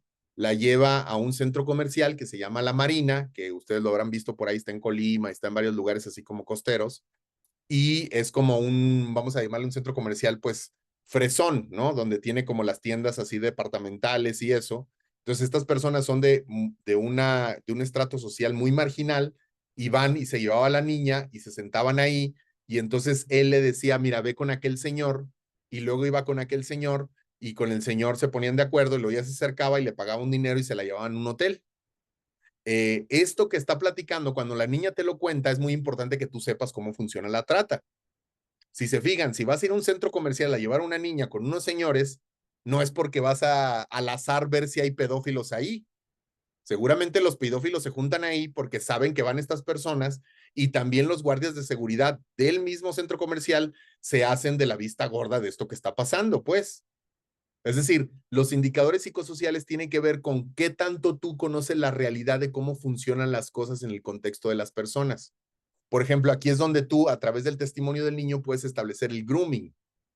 O sea, voy a dar un ejemplo de adultos, ¿no? Una categoría muy común, o una red flag, como dicen, muy común en una relación, es cuando una persona se superenamora al principio y ya eres el amor de su vida, y ya te quiere presentar a su familia y todo de inmediato, ¿no? Y luego las personas luego se vuelven víctimas de violencia, y cuando las estás entrevistando te dicen, es que al principio me decía puras cosas muy bonitas, al principio era puro amor, y luego cambió mucho. Sí, es que ese cambio es parte del modus operandi. Primero te dicen eso, o sea, por eso lo hacen al principio así, para agarrarte descuidado, para agarrarte confundida, para agarrarte vulnerable. Pero la víctima no se da cuenta que es una fase, pues. Es como cuando yo entrevisto a víctimas de tortura. Por ejemplo, a veces me dicen, es que luego ahí en ese momento me dijeron, ya, se acabó, ya nos vamos, ya no queremos saber nada de ti, ¿no? Y luego me dejaron ahí, yo pensé que ya me iban a soltar, y luego regresan, no, cabrón, ya nos dimos cuenta que realmente sí eres tú. La víctima no sabe que esto es parte de la tortura. La parte de la tortura es decirte, ya te voy a dejar para que agarres esperanza, y cuando regreses te la aplasten, y se llama desesperanza aprendida, y te empieces a volver más vulnerable, y esto lo hacen tratantes, esto lo hacen abusadores, y entonces los abusadores sexuales, por ejemplo, otros indicadores psicosociales es, es que cuando, este es un caso real, es que cuando yo conocí al sacerdote, fue a mi casa y con mi familia, y él era muy buena persona, y me dijo que me iba a llevar al centro comercial, y me llevó al Carl Juniors, yo nunca había ido al Carl Juniors, y fue un día muy bonito, y luego me llevó al Cinépolis, y yo nunca había ido al Cinépolis, y me llevó al Cinépolis VIP. O sea, ¿qué está haciendo el sacerdote haciendo esas cosas? Con un niño de 12 años que vive en pobreza, y lo lleva a ver una película que tiene connotaciones sexuales. ¿Cómo se llama eso? Grooming, preparación abusiva. El niño no se está dando cuenta, pero el niño te lo cuenta, y tú sí te estás dando cuenta porque tú sí conoces sobre ese tipo de violencia. Entonces, fíjate cómo cuando tienes que hacer entrevista, o, por ejemplo, cuando los niños, ya saliéndome de abuso sexual, casos de custodia, los niños te dicen cosas como, es que por ejemplo, mi mamá se enoja mucho si digo la verdad, o mi papá me dice que la familia es lo más importante. Que tú dices, bueno, eso lo dicen los papis y las mamis. No, no, no, es que tú no sabes en qué contexto se lo está diciendo, para que se calle qué, o para que haga alianzas para qué. Por eso es muy importante que cuando trabajemos casos de infancias, y sobre todo casos de infancias en donde hay violencia o instrumentalización de los niños o abuso o lo que sea, seamos conscientes de las diferentes formas en que los adultos utilizan a los niños a partir de prácticas como desestimarlos, humillarlos, confundirlos, normalizamos pues ese tipo de violencia. Y obviamente otro tipo de análisis que se debe hacer necesariamente es el correlato con la evidencia. Hay que conocer la carpeta, hay que conocer el expediente y hay que ver si lo que nos están diciendo es consistente con lo que existe de otro tipo de evidencia. No podemos hacer evaluaciones psicológicas ya que sean ciegas a la investigación. Esto se hace a veces de manera tradicional, ya cada vez se hace menos en el mundo, pero es importante que lo repitamos porque luego este es el gran problema. Miren, al final del día, cuando hagamos una entrevista, lo que tenemos que hacer es pasar de los datos a las opiniones. Déjenme les doy algunos ejemplos de esto. Los datos es la información, el resultado de la investigación, es decir, lo que te dice el niño. La entrevista transcrita, pues, todo lo que te está diciendo el niño. 2, luego esos datos los vamos a convertir a hechos. Los hechos son los eventos corroborados. El testimonio del niño en sí es un hecho. O sea, que el niño te diga, a mí mi mamá me decía tal cosa, a mí mi papá me hacía esto, eso es un hecho. No quiere decir que sea un hecho que haya pasado, pero sí es un hecho que el niño lo dice. Y cuando un niño lo dice, por algo lo dice, ¿me explico? Y hay que investigar por qué lo dice. Lo puede decir porque es completamente verdad, que va a ser la mayoría de las veces. Puede ser que lo haya dicho porque alguien hizo una mala entrevista y acabó diciendo algo que no era. Puede ser que lo haya dicho porque alguien le dijo, ve y dile esto. Y todo esto se va a diferenciar precisamente si conocemos el contexto, si hacemos una entrevista adecuada, porque otro elemento que creo que no he dicho, que creo que también es muy importante y que es un error que veo constantemente en las evaluaciones, es que no le vamos a hacer una entrevista a un niño si está nervioso. O sea, vamos a empezar a hablar de los hechos y vamos a empezar a hablar pues de tu escuela o de las cosas que me interesan para la entrevista, para saber más sobre el niño, cuando el niño ya esté calmado y esté relajado. Si empezamos la entrevista y el niño sigue así, tenemos que regresarnos. Entonces, bueno, de los datos pasamos a los hechos y luego hacemos las interpretaciones. Hay diferentes formas de hacer interpretaciones de los testimonios de los niños. Por ejemplo, yo he hecho análisis muy básicos. Este no fue en niños, este fue en adultos, pero se los comparto. Yo antes hacía un análisis que era memoria, ponía una categoría memoria, otra categoría que era metamemoria y otra categoría que era análisis de la metamemoria. Los explico. Memoria era lo que la persona me contaba, sobre todo este tipo de análisis lo hacía cuando eran entrevistas de una sola ocasión. Lo hizo me acuerdo que era un testigo de un robo a un banco. Llegaron a robar un banco y el vato ahí estaba y se tiró al piso y pues básicamente estábamos recogiendo su testimonio para la reconstrucción de los hechos. Entonces esta persona estaba tirada en el banco y se hace una entrevista que se llama entrevista cognitiva, que puede ser útil de inicio para con un niño, pero no está hecha para adultos, perdón, para niños, está hecha para adultos. Y básicamente la memoria es preguntarle a la persona cómo estaba su percepción en ese momento, es decir, si estaba tranquilo, si estaba intoxicado, si estaba calmado, si estaba atento, si estaba distraído. Me explico, la percepción tiene que ver con cómo uno almacena las cosas. No es lo mismo recordar un hecho, otra vez pongo otro ejemplo, el de una mujer universitaria en Estados Unidos que decía que estuvo consumiendo alcohol y luego tuvo relaciones sexuales con un compañero, pero dice que no se acuerda, que porque tomó tanto alcohol que le dio un fenómeno de memoria que se llama blackout básicamente el olvido, ¿no? Por el consumo o por la intoxicación.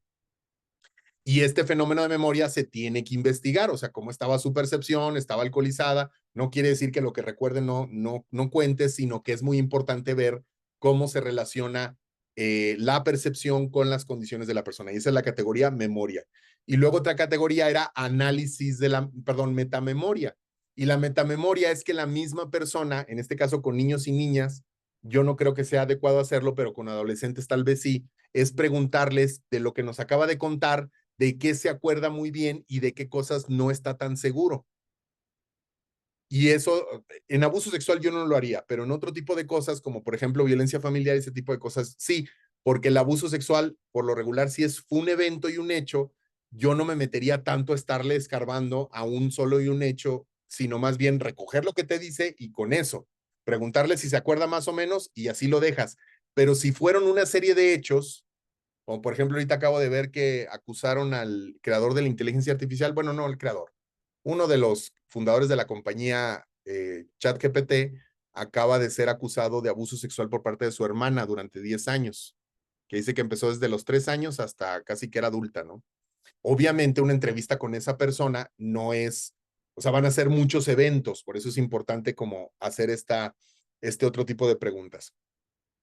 Y el análisis, entonces es la memoria, es qué te dice él acerca de los componentes que pueden afectar la memoria, como su percepción, atención, estado de ánimo. Análisis del, perdón, metamemoria es preguntarle a él de qué está seguro y de qué no tanto. Y análisis de la metamemoria es tu opinión, finalmente, de esos dos elementos. Esto lo puedes hacer, pero lo puedes hacer con otras variables. En concreto, siempre que, dependiendo del caso, podemos hacer diferentes tipos de análisis. Aquí, pues mucho tiene que ver primero con que desarrollemos como tres grandes capacidades. La primera, pues tiene que ver con la capacidad logística, es decir, cómo hacemos la entrevista. Ahorita les voy a mostrar sobre el protocolo Niche para que vean que es muy sencillo, pero que básicamente sepamos hacer las entrevistas. Entonces, tenemos que tener una capacidad logística y esta capacidad logística pues tiene que ver con la capacidad propia de de quien hace la entrevista, de tener certificaciones, de tener seminarios como el que están tomando, de conocer los protocolos, de utilizar buenas guías, tener entrenamiento, por ejemplo, si van a aplicar pruebas, etcétera, etcétera. Y luego acá, cuando haga interpretaciones, el perito entonces tiene que tener conocimientos metodológicos. Aquí hablar, pues, mucho de lo que hemos estado viendo con respecto a cómo se pueden hacer interpretaciones de hipótesis, pero también mucho acerca del conocimiento empírico, acerca de cómo funciona la memoria de niños y niñas, el tema de desarrollo, pero sobre todo el tema de la memoria afectada por ámbitos forenses. Y para dar la opinión final, aquí sí es importante tener capacidad crítica. La capacidad crítica es no solamente tener capacidades metodológicas para evaluar los resultados de tu propia evaluación, sino de sopesar otra evidencia que, aunque no sea psicológica, te sirve a ti. Por ejemplo, una de las evidencias más comunes que yo he visto para corroborar lo que niños y niñas dicen, pues es evidencia médica, por ejemplo. O sea, enfermedades de transmisión sexual, desnutrición, embarazo, por ejemplo. Me ha tocado ver casos de niñas embarazadas que evidentemente es el resultado de un abuso. Que no los lleven a vacunación. Es decir, sí es muy importante en esta dimensión que tengamos una perspectiva de infancia a la hora de investigar las cosas, que no estamos nada más viendo el bienestar inmediato de un niño, sino estamos viendo si el niño está expuesto a condiciones de vulnerabilidad y de violencia. Miren, vamos a ver esta escena de una película que se llama Indictment, que es una escena clave en la película. La película completa la pueden encontrar ustedes en YouTube. Yo la vi, recientemente la acaban de subir. Es una película que se hizo para televisión.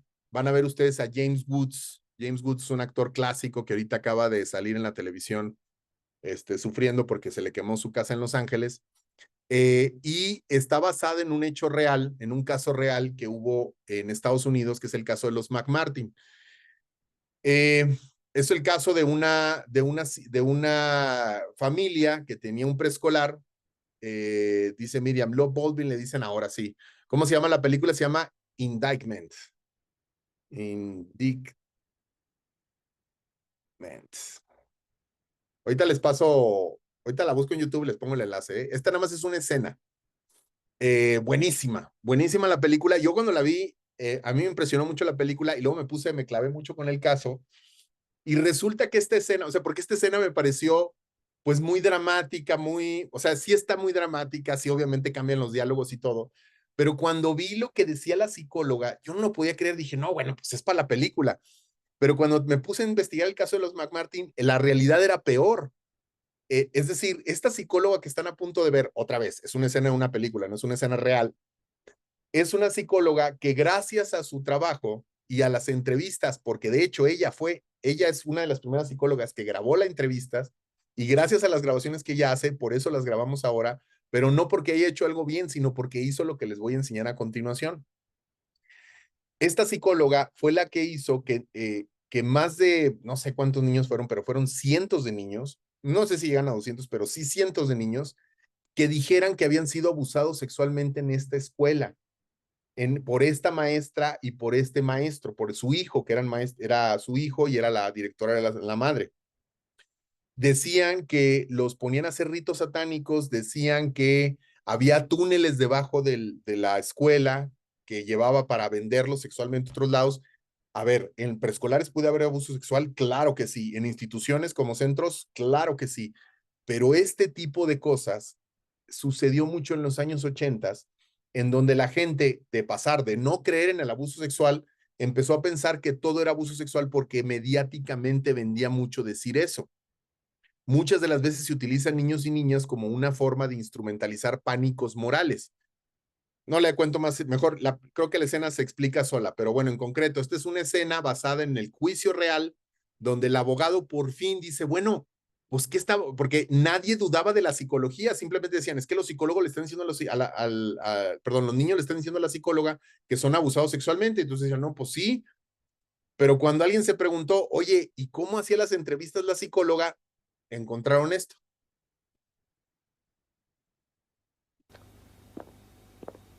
¿Se cree cualificada para juzgar si un niño ha sido acosado o no? Protesto. La señorita McFarlane no está aquí para ser juzgada, aunque esa parezca la intención del señor Davis. ¿Qué teme, señorita Rubin? La señorita McFarlane fue reclutada por su gabinete como testigo con experiencia, viajando por todo el país y dando conferencias. ¿Acaso teme que no dé la talla?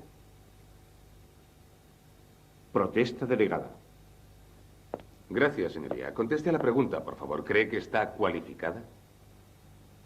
Puesto que me he pasado la mayor parte de mi vida profesional investigando estos casos, así lo creo, sí. ¿Cuál es su historial académico en cuanto al diagnóstico de niños? Estoy especializado en ciencias sociales por la Universidad de Maryland. ¿Incluía su currículum estudios sobre la corrupción de menores? Sí. Oh, ¿dónde los incluía? Es un programa de artes liberales, con psicología y sociología. Estos cursos básicos incluyen a los niños. ¿Alguna vez ha tratado a los niños en el aspecto psiquiátrico? No entiendo lo que quiere decir. Sabrá lo que significa psiquiátrico. ¿No lo ha oído? Psiquiátrico. Protesto. ¿Puede advertir al señor Davis que deje de acosar a la testigo? Si la testigo desconoce lo que significa psiquiátrico y se presenta a sí misma como experta, el tribunal debería saberlo, ¿no le parece? Protesta delegada. Gracias, señoría. Conteste, por favor. ¿Alguna vez ha tratado a los niños en el aspecto psiquiátrico? No. Entonces, ¿cómo los ha tratado? Los he tratado como trabajadora social. Usted ha trabajado en Maryland, Nueva Jersey y California, ¿es correcto? Sí. ¿Está licenciada en Nueva Jersey o en Maryland? No estoy licenciada. ¿No está licenciada en California? No. No está licenciada para trabajar como terapeuta o trabajadora social en ningún estado, ¿verdad? Es cierto. Gracias. ¿De dónde ha sacado las técnicas que utiliza con los niños? De trabajar con familias y de asistir a todas las conferencias sobre la corrupción de menores de este país. No conozco otra biblioteca que tenga más material que la mía sobre esa materia. ¿Puedo acercarme a la testigo, señoría? Presentaré como prueba los objetos KKLL. KKLL. Señoría. Gracias.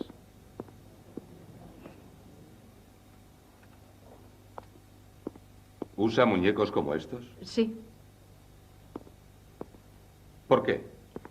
Para familiarizar a los niños con las partes de su cuerpo y que se atrevan a preguntar sobre ello. A ellos les resulta muy difícil decir las palabras. Algunos ni siquiera pueden articular lo que les ha pasado. ¿Cómo sabe que les ha pasado algo? Lo supe por intuición. Solo estaban unos minutos en su oficina antes de que desnudara a estos muñecos. ¿Cómo podía intuirlo? Por su manera de actuar.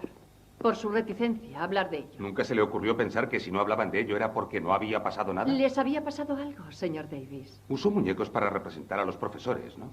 Sí. ¿Eligió muñecos negros para representar a Raymond Buckey, señorita McFarlane? Los niños elegían los muñecos. Señoría, me gustaría presentar como prueba fragmentos de una cinta de vídeo de los niños grabada por la señorita McFarlane. Gracias. Gracias.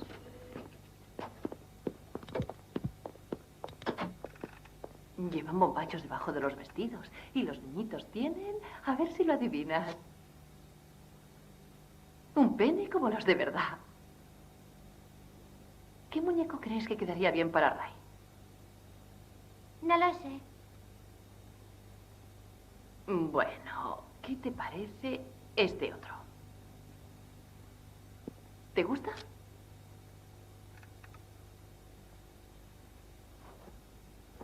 Lo que me gusta es su pelo, aunque no parece pelo de verdad, ¿no crees? Es rizado. Mira, mira, tiene pelito en su pene grande y feo. ¿Acaso pretendía inculcarles racismo a esos niños? No asocio el uso de muñecos de distinto color con el racismo. No pretendería que pensaran que Ray Backey era un mal hombre, ¿verdad? No me parece que un muñeco de color negro tenga que ser una característica negativa. Ni cuando les quita los pantalones y comenta, oh, tiene pelito en su pene grande y feo. Hablaba de todos los muñecos. Quería que supieran que soy una persona a la que podían decírselo todo. ¿Y quién es esta? La señorita Peggy. La señorita Peggy. ¿No tiene unas tetitas bastante raras? Mira estas cosas que sobresalen. ¿Habías visto antes unas tetitas así?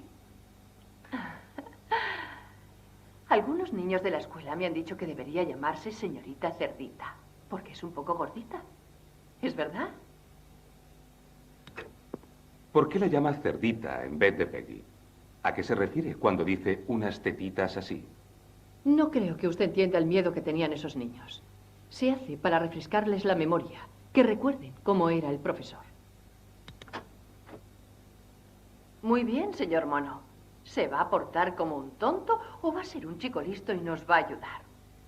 Porque algunos piensan que usted es tonto, señor Mono. Seré muy lista. ¿De verdad? Ujú. Muy bien. El señor Mono es un gallina y no quiere recordar ninguno de los juegos a los que jugaba desnudo, pero nos parece que sabemos un juego que el señor Mono recordará. El juego de la estrella de cine desnuda. ¿Recuerda ese juego o tiene mala memoria? Le dijo a Sam que era tonto, que era un gallina y que tenía mala memoria, ¿no es así? Hablaba con el muñeco. ¿No cree que al pequeño Sam le parecía que le estaba llamando tonto? Si pensara eso, señor Davis, no lo hubiera dicho. Lo que hicieron los otros niños fue coger este muñeco de Ray para poder hacer esto. ¿Quieres golpearle como los demás? Adelante. Así. Bien. Estupendo. Estupendo. ¿Quieres pegarle? A ver. Eso es. ¿Por qué la incitó a golpear al muñeco que representaba a Ray? ¿No le parece que esa clase de cosas conduce a los niños a pensar que era una mala persona? En absoluto. Era parte de la terapia. Es mucho mejor que exterioricen su enfado en lugar de mantenerlo en su interior durante años. Se podría convertir en una bomba de relojería. Sandra Krebs es su ayudante. Usted le enseñó su técnica, ¿no es cierto? Sí, así es. Y en principio la había contratado para que hiciera las grabaciones de vídeo, ¿correcto? Parece que le da mucha importancia a la educación formal, señor Davis. Señorita McFarlane, según sus palabras, este era uno de los mayores y más importantes casos de corrupción de la historia del mundo. ¿Por qué no contrató entonces a una persona mucho más experta? Porque no sé si hubiera tenido valor para hacer lo que se debía hacer. ¿De qué valor habla? Simplemente de averiguar la verdad. ¿Recuerdas todas las veces que tu mamá te ha preguntado si te había pasado algo? 159 veces. Bien, ya sé lo que haremos. Esto ya lo hemos hecho con otra niña. Este es Big Bear, el pajarraco. La otra niña tocaba una vez cuando la respuesta era no. Y 2 veces cuando era sí. ¿Sabrás hacerlo? Una vez cuando es no y 2 veces cuando es sí. A ver. Cuando a Jennifer la tocaron en la escuela, ¿fue una mano la que la tocó? No. No. ¿Hacía Ray algunas veces cosas feas a los niños? No. No. A veces la gente que nos cae bien toca a los niños en partes que son molestas y que dan miedo. ¿Sabías que Ray le había hecho eso a algún niño? No. No. No queremos volver a oír más noes. No, no, no, no, no. Usted le dijo a los padres de esta niña que había sido acosada, ¿no es verdad? Les dije que se retraía. ¿Los padres vieron todas las cintas? Perdón, ¿cómo dice? Si vieron todas las cintas, señorita McFarlane. No, estábamos entrevistando a 400 niños y cada vez llegaban más. Entonces lo único que hacía era rebobinar la cinta de vídeo y ya tenía preparado a cada niño diciendo si le habían acosado o no, ¿no es cierto? Me sobrevalora demasiado, señor Davis. Si piensa que por tener conmigo a un niño un par de horas lograría que dijera que habían abusado de él, es porque cree que tengo mucho talento. A los niños, cuando tienen entre 3 y 6 años, se les engaña fácilmente. Están en esa fase donde todo les parece mágico. Es muy fácil intimidarles. Usted hizo esa afirmación, ¿no, señorita McFarlane? Sabía muy bien a lo que me exponía cuando apareciera con estas grabaciones. Sabía que la gente como usted examinaría cada palabra, cada inflexión, pero alguien tenía que hacerlo, señor Davis, para que los niños dijeran la verdad. La verdad. ¿Consiguió usted la verdad? ¿Qué está insinuando? ¿Que implanté en ellos ideas falsas deliberadamente? ¿Cree que me metí en este asunto por eso? No. Creo que usted se metió en este asunto por un motivo muy noble. Para ayudar a los niños que usted creía que habían sufrido un trauma y tal vez evitarles el pasar por otro trauma en esta sala. Pero también creo que su obligación era saber lo peligrosa que es esa técnica, claramente sugestiva, una técnica elaborada para utilizarse cuando la corrupción hubiera sido un factor probado. Y en este caso no había pruebas de que hubiera corrupción. Pero usted continuó usándola igualmente y ahora se ha convertido en una prueba. Esto es ridículo. Por supuesto que había corrupción. Los niños me lo dijeron, yo les oí, y usted y todo el sistema judicial intentan evitar que puedan decir la verdad. Es usted quien no afronta la realidad, señorita McFarlane. Porque la verdad es esta. Usted no escuchaba a esos niños. Usted se negó a oír la verdad que tan desesperadamente intentaban contarle. Y por el contrario, acabó implantándoles en su fértil imaginación un absurdo recuerdo de algo que nunca había sucedido. ¿Por qué iba a hacerlo? No sé por qué, señorita McFarlane. Lo que sí sé es que apareció el señor Sachs, ¿no es cierto? Y de repente se convirtió usted en la Juana de Arco del movimiento de los niños. Señoría. Usted era la banderada de sus derechos, su salvadora. A lo mejor se le subió a la cabeza, a lo mejor el poder que representaba era muy tentador. Señoría. ¿Qué poder? Señor Davis. Una aureola en la cabeza, tener un programa de temas controvertidos en la televisión. Estaba en Señoría, nómina, protesta. ¿verdad? ¿Se parecía Davis. fantástico? Ya es suficiente. Protesta admitida. Gracias, señoría. Ya he terminado.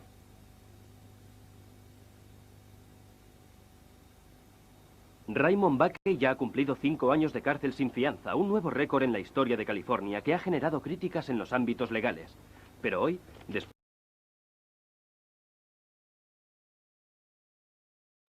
Bueno, obviamente toda esa última parte donde se agarran discutiendo, pues eso no va a pasar en un juicio, no te preguntan así, no pueden empezar a argumentar de esa forma y obviamente esto es una, pues una dramatización de lo sucedido, pero muchas de las cosas que aparecen en esa escena, como por ejemplo ella muy orgullosa viéndose en la entrevista, son reales, o sea, ella es una trabajadora social que decidió que se podían utilizar muñecos anatómicos para hacer ese tipo de cosas. No lo inventó ella, pero obviamente ella no tenía ninguna capacitación para utilizarlo. Otro elemento también muy importante, pues es la idea de que el trabajo de quien hace la entrevista es obtener el testimonio. No. O sea, tu trabajo primero es proteger al niño y realizar una entrevista que permita que el niño se exprese y luego a partir de eso realizar una investigación, no determinar lo que sucedió. Este caso, junto con otros, porque no fue el único, en los años 80 y 90 hubo bastantes casos así, y muchos casos, y lo que quiero decir es, niños que sufrieron abuso sexual también recibieron entrevistas malas hechas y que al final del día llevaron a gente a la cárcel. Es decir, no me estoy refiriendo tanto a si los niños o no eran víctimas, en este caso era muy claro en los McMartin, al final salieron todos libres después de años de litigio, y fue un caso que les digo se volvió muy importante, porque a partir de eso se dieron una serie de reformas en la forma de hacer la entrevista a niños y niñas. Después de eso fue cuando surge el famoso protocolo Niche, que lo voy a enseñar ahorita al final, A partir de eso, por ejemplo, nos empezamos a dar cuenta que quienes hacían este tipo de entrevistas necesariamente deberían estar capacitados. Entonces, lo primero que usted debe revisar cuando alguien hizo una entrevista a un niño es que la persona tenga la capacitación mínima para hacer este tipo de entrevistas especializadas. No es que no es cualquier entrevista, es una entrevista especializada, por las razones que ya hemos estado viendo. Otro elemento también muy importante es el uso de muñecos anatómicos o estrategias como dibujos. Por ejemplo, actualmente, luego por ahí todavía, ya no se usa, pero se anda queriendo vender las famosas, ¿cómo se llama este? El software antenas, no, se llama antenas, sí, como de que los niños le hablan a una televisión en donde aparece un personaje animado por computadora que les está haciendo preguntas, o el uso de títeres. Todo ese tipo de técnicas no son adecuadas para el entorno forense. No son, son completamente inadecuadas. El uso de, no sé, cajas que se los tengo que decir. Por ejemplo, yo en el diplomado que hizo la Suprema Corte de Justicia, creo que en las últimas versiones ya no, pero yo me acuerdo cuando lo vi hace pues ya bastante tiempo, como unos 6 años, traía por ahí el uso como de actividades de juego para la entrevista con niños y niñas, lo cual no está mal, pero sobre todo, pero cuando lo que estamos buscando es un tema de memoria en el niño, no son adecuadas. Es decir, cualquier cosa que pueda sugestionar al niño no es adecuado para hacerlo. Cuando es un asunto terapéutico, cuando es un asunto de algo que ya está establecido, cuando el niño ya lo entrevistó y queremos precisar ciertas cosas, pues se abre la posibilidad de utilizar este tipo de técnicas, pero como de primera vez es completamente inadecuado. Y dice Nadia, todavía lo trae uso de muñecos. Sí, la gente sigue utilizando, tienes toda la razón, Nadia, siguen utilizando muñecos anatómicos. Yo siempre cuento esa anécdota porque a mí nunca se me va a olvidar. Dice Elena, entonces sí no es pertinente la terapia de juego. Para recordar un hecho, no. O sea, vamos a hablar sobre la dinámica familiar, cómo te sientes de que tu papá, tu mamá, etcétera, etcétera, no hay ningún problema, ¿no? O sea, la idea es relacionarse, pero por ejemplo, si la idea es vamos a recordar un hecho, ahí yo diría no. O sea, mejor la entrevista como se las voy a mostrar ahorita. Y lo que dice Nadia es muy importante. Tenemos que cuestionar de manera profunda el uso de este tipo de instrumentos que suenan como a gran tecnología. Por eso les estoy mencionando el famoso antenas y cualquier otra cosa, tarjetitas, lo que usted quiera. Yo diría casi siempre es algo que le quieren vender a la fiscalía en lugar de que gasten dinero en básicamente entrenar a sus psicólogos para que graben y para que sepan hacer la entrevista. Pero es muy tentador porque a pesar de que estos casos sucedieron en los años 80, o sea, hace ya hace ya 40 años, siguen existiendo este tipo de prácticas, lo que acaba de decir, siguen utilizando muñecos anatómicos a pesar de que hubo juicios públicos internacionales en donde pusieron el dedo en la llaga para decir que este tipo de técnicas no son adecuadas. Déjenme les muestro entonces ahora cómo se transforma la forma de hacer entrevistas a el protocolo más básico que yo conozco y el más esencial, que es el protocolo Niche. Dice Miriam, en Hidalgo aún siguen contratando la licencia para antenas, no sabía. Cuando los niños ya ni siquiera conectan con una animación de calidad tan básica. Exacto, porque aparte antenas está hecho en casa, como en la época de TV Azteca, ¿no? Así como toda la tecnología, toda chafa. Una calidad tan básica, pero le tienen mucha fe.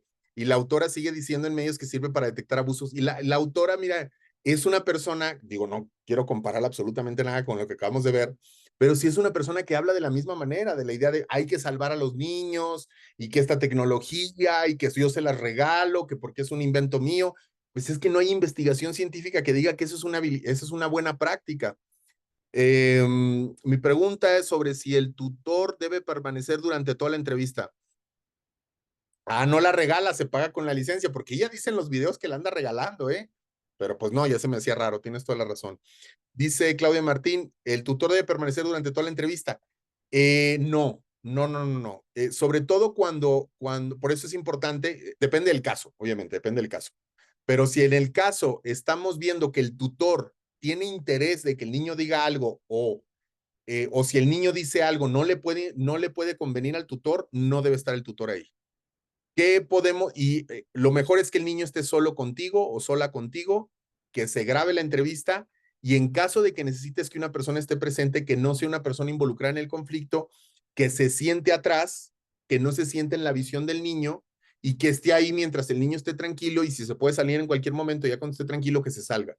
Es decir, que no esté a la altura visual del niño. Y bueno, algunas consideraciones finales antes de enseñarles cómo se debe hacer la entrevista. Primero, tenemos que evitar que las solicitudes de casos de testimonio pasen por clínicas, ¿no? La mayoría de las entrevistas, o perdón, la mayoría de las evaluaciones que se hacen con niños y niñas parten de la idea de que van a haber afectaciones en el niño cuando a veces los niños no entendieron la naturaleza de los hechos. Los niños son muy resilientes, pueden estar en medio de un tema de violencia familiar y decir, no, yo estoy bien y todo está bien, porque como cualquier otra víctima, por eso digo, es muy importante entender al adultocentrismo, está confundida y no sabe y ha normalizado la violencia porque él vive en una casa en donde eso es normal.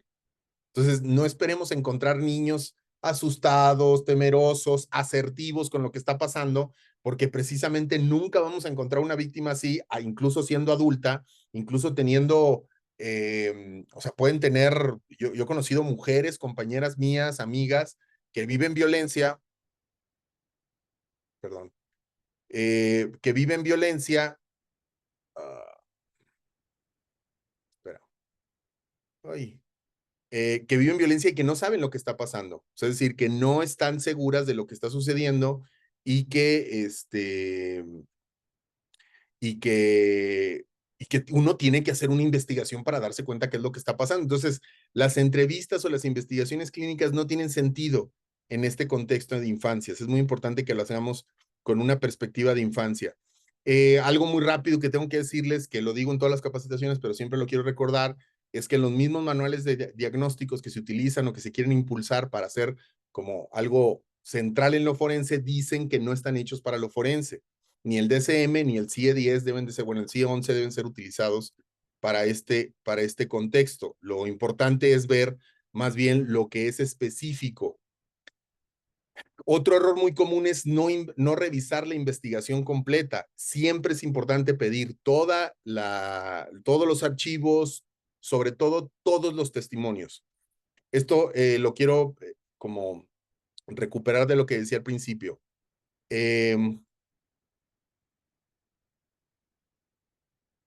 Cuando vamos a hacer un análisis del testimonio, siempre tomen en cuenta que se tienen que ver todos los testimonios del niño. O sea, no nada más lo que te vaya a ir a decir a ti, sino qué ha dicho antes. Si ya habló con el Ministerio Público antes y dijo tal cosa, si a una psicóloga que lo estuvo atendiendo le dijo otra, si la madre, que a lo mejor fue la primera que se dio cuenta de que el niño había sido, no sé, acosado, o que había pasado algo, que había sido testigo de un crimen en su escuela, ella, o sea, también ese testimonio, es decir, cualquier análisis de testimonio tiene que incluir todas las testimonios que sepamos que existen, y sobre todo aquellos que se encuentren en el expediente, porque es muy común que se den estos 3 puntos críticos en toda entrevista con el niño o la niña. Muchos peritos no les dan acceso a la información, muchas de las veces, incluso dándoles acceso a la información, hubo una falta de investigación, es decir, no se recogió información suficiente y usted que le está llegando el caso, nadie ha investigado, nadie es la primera que la va, digamos, a recoger. O a veces digamos, en las fiscalías, el Ministerio Público usa la entrevista con el psicólogo como una especie de filtro. Es decir, dice, bueno, mándalo con el psicólogo para que lo evalúe, para ver si sí o si no y si seguimos entrevistando. No. O sea, primero, si el niño no habla en una entrevista psicológica, no quiere decir que la entrevista se acabe. Perdón, que la investigación se acabe. Quiere decir que hay que investigar más porque ¿por qué alguien llevaría a un niño a decir que pasó algo si el niño no dice nada? O el niño está asustado, no quiere decir, o el niño no quiere hacerle daño a la persona a la cual va, digamos, a señalar con lo que diga, o no pasó nada. Es decir, hay que investigar qué es lo que pasó. Que alguien lleve a un niño, perdón, al sistema de justicia, es algo que se tiene que investigar de manera profunda, no se puede quedar así. Es muy común que psicólogos y psicólogas tengan esta idea, que no va a entrevistar a los familiares de la víctima para no afectar su objetividad, por ejemplo. Yo no voy a entrevistar a la niña, yo no voy a entrevistar al papá, o no voy a entrevistar a la mamá, o no voy a entrevistar al abuelito, no voy a ver el expediente, básicamente no voy a ver nada, solo voy a entrevistar y voy a obtener un resultado y luego voy a ir a juicio. Esto es completamente inadecuado. A veces cuando sí se tiene, digamos, o se hace una entrevista, muchas de las veces no se hace mal, como dice Miriam. O también son niños muy pequeños que no va a dar tiempo, modo y lugar, exacto. Ah, esa es otra, muy buena, qué bueno que la traes a la mesa, Miriam. La idea de que los niños tienen que dar tiempo, modo y lugar, pues no. O sea, quien tiene que establecer el tiempo, modo y lugar, ¿quién es? El Ministerio Público, a partir de una investigación, no la víctima que va a hablar. Porque sí me tocó ver esa audiencia, bueno, yo me ha tocado estar en juicios donde dicen lo mismo los jueces o los ministerios públicos, que ya no se puede seguir la investigación. Tuve un caso de una niña en Querétaro, que porque la niña no dijo cuándo fue, no dio la fecha. Entonces que pues no se puede terminar la fecha. Pues es que los niños no van a decir nada. Los niños no se acuerdan de las fechas, lo veíamos al principio, exactamente. Se tiene que entrevistar y a partir de lo que nos diga la niña o el niño, se tiene que hacer una entrevista mucho más profunda. Muy buen ejemplo, exactamente. Las entrevistas pueden ser defectuosas. De entrada, cuando no se graban ya es defectuoso. No se siguen protocolos. Hay una falta de investigación. No se corrobora. Es decir, se hace una mala entrevista y lo que se recoge no se investiga. Dice Karen, es muy común ver en casos de juicios familiares denuncias falsas sobre abuso sexual infantil. Bueno, yo creo que es muy común ver abuso sexual infantil en casos familiares y también, como dices, acusaciones falsas.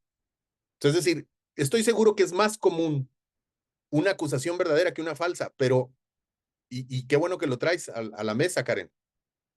A nosotros no nos debe de importar el porcentaje. Lo que debemos de pensar es que es posible esto y que para que nosotros podamos para que nosotros desde el punto de vista científico podamos corroborar algo, tenemos que investigar la hipótesis contraria.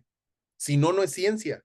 Es decir, nosotros, si queremos corroborar que el niño dice, pues es que este niño está diciendo algo, tenemos que corroborar las otras hipótesis. Ahorita les enseño las hipótesis que se pueden utilizar a la hora de hacer una entrevista.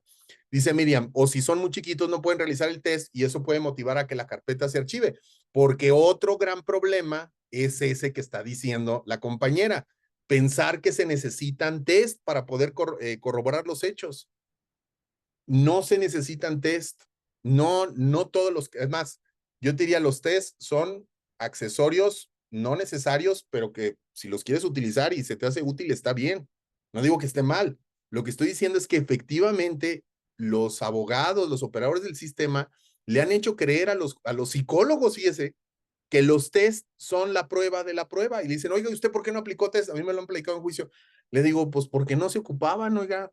¿De dónde saca usted que los test, que va a haber un test de abuso sexual infantil? Y esto es muy común. Es muy común, lo estoy viendo sobre todo en Ciudad de México. Ciudad de México lo he visto mucho, que a los psicólogos les dicen qué aplicar y qué no aplicar, y que los psicólogos dicen, no, es que si no aplico test, luego me los van a tumbar. Y yo digo, pero ¿quién te dijo eso? No, pues el juez, digo, pues ahora resulta que los jueces, me tocó un caso, fue en, ay, ¿cómo se llama? Es un municipio de Guanajuato, ahorita me acuerdo, pero que la juez, escuche esto, le decía a las del DIF qué pruebas psicométricas aplicar. Le decía, oye, le mando a este niño, y así venía el escrito, les mando a este niño que de un caso de violencia familiar, aplíquenle el cuida, o aplíquenle el árbol tree person, por ejemplo, que porque la sobrina de la juez era psicóloga, y entonces ella la juez pedía los resultados de la prueba, y la hija le decía a partir de la prueba si había sido o no, si había sido víctima de violencia. Dice, en Irapuato, seguramente, no fue en Irapuato, pero seguramente en Irapuato lo hacen también, Karen. Dice Miriam, yo al menos no conozco un solo test que dé resultados de abuso sexual exactamente. Sí es un problema porque eso echa abajo la información que el niño llegó a dar y el solo dicho del niño no vale exactamente, Miriam. Entonces lo que tenemos que hacer es hacer valer el testimonio del niño a partir del correlato con el otro tipo de evidencia. ¿Me explico? O sea, el problema es, a ver si yo creo que lo estamos viendo todos igual. Fíjense cómo el tema de los psicólogos es no salir del consultorio. ¿Me explico? O sea, el psicólogo no sale del consultorio y como no sale del consultorio, todo lo que se aplica en el consultorio es lo que se puede hacer. El psicólogo no lee el expediente y entonces todo lo que haga en la entrevista es lo que va a ver. ¿Me explico? Y todo lo que sea fuera de esa misma evaluación es lo que realmente se necesita. Dice Nadia Moreno, porque para ellos eso de test es hacer ciencia y darle sustento nuevamente. No saben de metodología, mucho menos de psicología forense, exactamente, dice Miriam. Igual el problema es que creen que la psicología del testimonio es cosa de psicólogos exclusivamente. Esa también es muy importante, Miriam. Fíjate que la psicología del testimonio es algo que debe de saber porque hay jurisprudencia que se las vamos a mandar sobre el testimonio en adultos, en todos, ¿no? Obviamente en cualquier persona que se evalúe. Y esto es fundamental, dice, escuche usted, dice la Suprema Corte de Justicia, no se deben de hacer valoraciones, se debe hacer una valoración no presuntivista del testimonio en el juicio. Perdón, en el proceso. ¿Qué significa no presuntivista? No puedes presumir, no puedes presuponer, perdón, que lo que dice la persona es verdad. Tampoco quiere decir que no le vas a creer. Quiere decir que cuando tú recibes información y eres el Ministerio Público, esa información tienes que ir a buscar y corroborarla. Si no haces ese paso, no lo llevas a evidencia y a juicio a nada. Si haces ese paso y ves que está corroborado, entonces lo llevas a juicio. Y miren, finalmente, para que vean ustedes de manera muy sencilla cómo al final del día, este es el protocolo, este que les voy a enseñar es el protocolo de entrevista. Y van a ver cómo todas las medidas del protocolo de entrevista están diseñadas para no cometer los errores que hemos visto hasta este momento. La idea es, otra vez, no cometer errores. El objetivo no es que el niño nos diga la verdad, eso no es el objetivo. El objetivo es proteger al niño en ese proceso judicial que es revictimizante y el objetivo es ayudar a que el niño, en la medida de sus capacidades y en la medida de que, digamos, el niño haya vivido algo, ayudarle a recuperar la memoria. Miren, vamos a ver el protocolo finalmente de Nitsch, que surgió a partir precisamente de lo sucedido en el caso de los McMartin que les acaba de mostrar. Cuando se da cuenta y se hace el escándalo nacional, ya se estaba desarrollando este protocolo, pero es cuando se pone, digamos, a la luz pública, que es muy importante que todos aquellos que hagan evaluaciones, pues sepan. Protocolo Nitsch. Su nombre se debe a la entidad en que fue desarrollado. Este protocolo está diseñado para que los niños practiquen explicando detalladamente.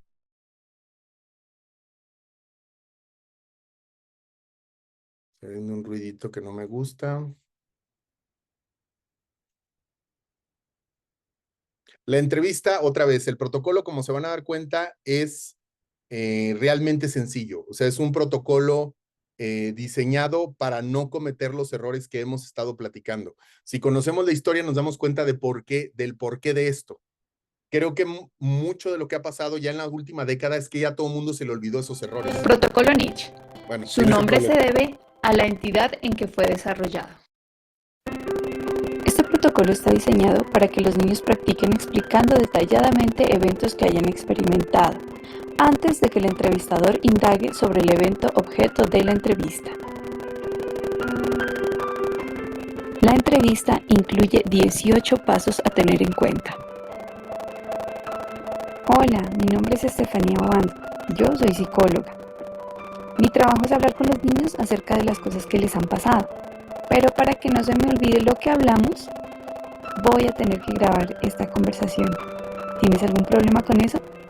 Antes de empezar, quiero que nos pongamos de acuerdo en que hablaremos solo sobre cosas que hayan sucedido de verdad. Entonces, si yo te digo que es de noche, ¿es verdad o es mentira? Y si te digo que tú estuviste jugando ayer aquí conmigo, ¿es verdad o mentira? Ahora quiero conocerte un poco mejor. Cuéntame, ¿cuántos años tienes? ¿Con quién vives?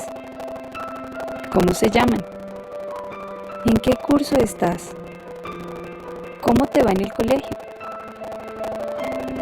Si te hago una pregunta que no entiendes, dime, no entiendo. O si te hago una pregunta y no sabes la respuesta, dime, no sé. Si no sabes una respuesta, no trates de adivinar. No se vale inventar. Quiero que me cuentes cómo se llaman las partes de tu cuerpo. Entonces, vas a ir señalando y me vas diciendo cómo se llama cada parte. ¿Y esa parte en el cuerpo de un niño se llama igual? Me gustaría saber de las cosas que te han pasado a ti. Cuéntame solo cosas que te han sucedido a ti.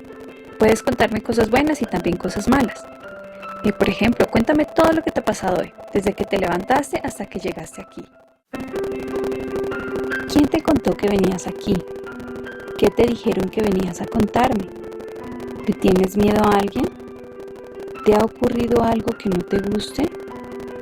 ¿Y cuántas veces ha ocurrido esto? Cuéntame más sobre ese día que la loca Carmenza, como tú le dices, te encontró detrás de su casa. Comienza desde el principio y me cuentas todo lo que pasó. ¿Y qué más sucedió? Y después de eso, ¿qué pasó? Y entonces, ese día, ¿por qué no llegaste a la casa de tu amiguita? Ah, te encontraste con ese señor conocido. ¿Y me puedes decir cómo era ese lugar a donde te llevó este señor? Tú mencionaste que ese señor te tocó con sus dedos. ¿Me puedes decir en dónde te tocó? Cuéntame más sobre eso. Y después de que te bajó los calzones, ¿qué más pasó? Cuéntame más, quiero enterarme sobre eso. Me dijiste que en otras oportunidades también te hizo lo mismo. Cuéntame más sobre la primera vez que te pasó esto. Cuéntame todo desde el principio hasta el final. Entonces, ¿te llevó a su casa? ¿Y en qué lugar de la casa estaban? Ah, entonces, ese día tú salías de la escuela y él te invitó a su casa. ¿Y qué te dijo después de tocarte? ¿Te regaló un dulce? ¿Y este señor te ha dado besos en la boca? ¿Y ha besado otras partes de tu cuerpo? ¿Dónde? Y me dices que cuando te besas siente como pelusas. Cuéntame más sobre eso. Y cuéntame las otras veces que el Señor te hizo esto. Cuéntame todo, cuéntame desde el principio hasta el fin. Yo no estuve ahí y por eso no puedo entender bien lo que pasó. Bueno, ahora voy a ver si entendí todo. Me dices que ese señor conocido te ha llevado 3 veces a su casa y que te ha hecho acostar en su cama, que te ha hecho sentir dolor cuando te toca con sus dedos. Cuando me hablaste de la última vez que sucedió esto, mencionaste que tenías los calzones abajo. ¿Quién te bajó los calzones? ¿Y él también se bajó su pantalón? ¿Y me puedes decir el nombre del señor que te hizo esto? ¿Me puedes decir cómo es él? ¿Él ha estado en tu casa antes? Me has contado muchas cosas hoy. ¿Hay algo más que creas que yo deba saber? ¿Hay algo que quieras decirme? ¿Hay alguna cosa que tú quieras preguntarme? ¿Hay algo que te preocupe sobre esta situación? Gracias por decirme todo esto. Realmente me has ayudado a entender todo lo que sucedió. Y bueno, ¿qué quieres hacer ahora cuando la entrevista se termine? ¿Qué vas a hacer cuando te vayas? ¿Quieres ir a jugar con tus amigos? ¿Vas a jugar tu juego favorito?